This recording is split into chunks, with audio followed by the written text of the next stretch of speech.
বন্ধুরা, তোমরা কারা কারা গরমকালে এই জিনিসটা খেতে পছন্দ করো আমাকে কমেন্ট করে জানিও। আমার হাজব্যান্ড ভীষণ পছন্দ করে বেল খেতে, তো নিয়ে এসছে আজকেও।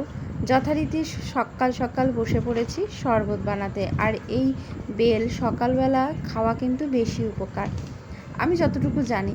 কারণ বেলের শরবত সকালবেলা আমার হাজব্যান্ড বলে সকালবেলাটা খাওয়াই ভালো।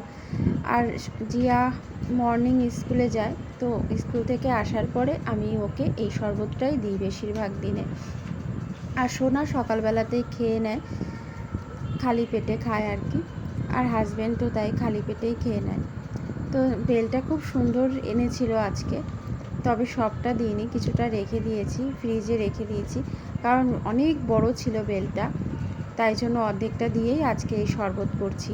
দুধ দিয়েও অনেকে করে, তবে আমি আর দুধ দিয়ে করি না। আমি সকালবেলা তো ওই কারণে একদম জল দিয়েই করে ফেলি।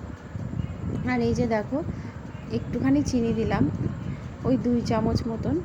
আর তারপরে একটুখানি জল দিয়ে বেশ ভালো করে মিশিয়ে নিলাম। তারপরে এই যে ছাবড়াগুলো না উঠিয়ে নিলাম।